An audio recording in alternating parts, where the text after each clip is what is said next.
For the first question, what is your country's attitude towards encryption and encrypted products?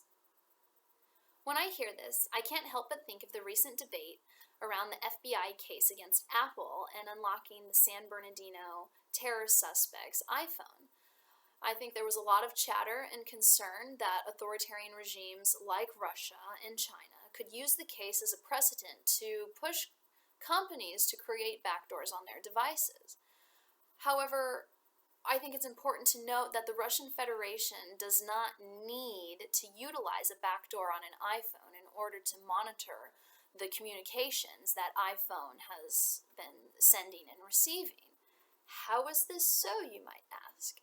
Well, it's part of a 1995 federal law that has been amended numerous times to keep pace with technology, but ultimately it led to the creation of the SORM system. Now, SORM is an acronym from the Russian, but it loosely translates as the System for Operational Investigative Activities. The SORM system legally monitors all data passing through Russian networks, so this is telephone and internet. So emails, faxes, text messages, what have you. All of these communications passing through Russian networks are collected and stored for up to 3 years. Now, it is the FSB that controls all of this information, but other law enforcement agencies within the Russian Federation can produce a warrant to access this stored data.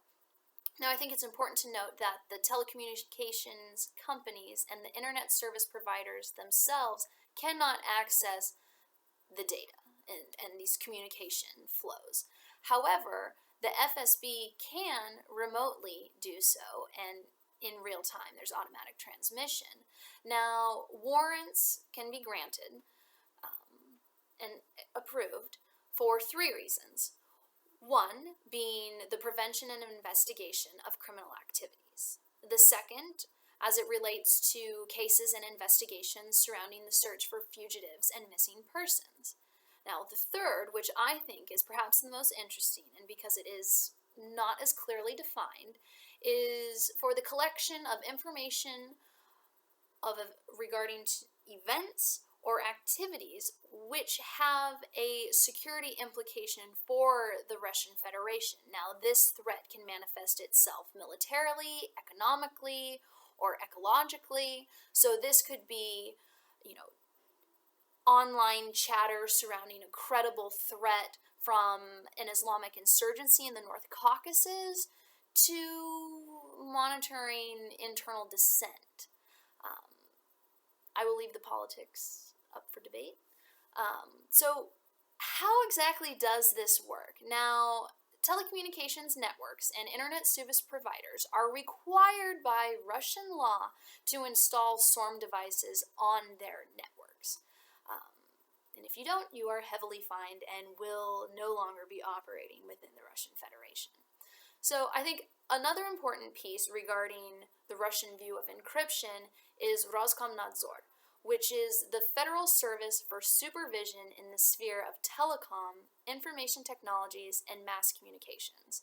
Now, the single purpose of Roskomnadzor is to enforce the protection of personal data going through the Russian networks.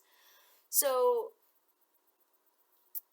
oftentimes, while their work is framed in data protection, it often functions as a censorship body, or at least it is perceived that way in the West. Now, for an example, Wikipedia had some content regarding some narcotics, which the Russian Federation and Roskomnadzor felt promoted the use of narcotics. And Roskomnadzor went to Wikipedia and said, will you please remove this page? Now, Wikipedia uses HTTPS protocol to encrypt traffic. So when Wikipedia refused to take down this particular page, Roskomnadzor was unable to identify which particular page that was, and in response, blocked the entire website. So all articles in all languages were unavailable to those trying to access them within Russia. So that is one piece related to encryption. Now, I think another bit of legislation that is also tied into the encryption is the 2014 Personal Data Law. So this law requires all companies that collect personal data on or about Russian citizens and other individuals residing in Russia, it requires that data be processed and stored within the country. So regardless of where that company is headquartered, and you've already seen numerous American companies build data centers within the country to meet these demands. Now, Roskomnadzor has warned several of these companies, particularly the large social media giants, to surrender their data in compliance with federal laws. So this would be the SORM laws, Roskomnadzor details.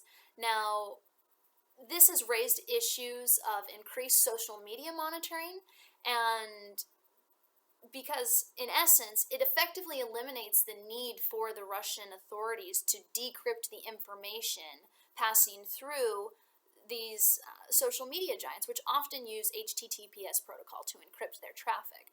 So this law, and in conjunction with some of the other legislation, requires that the raw data of the communications be given to ultimately the FSB.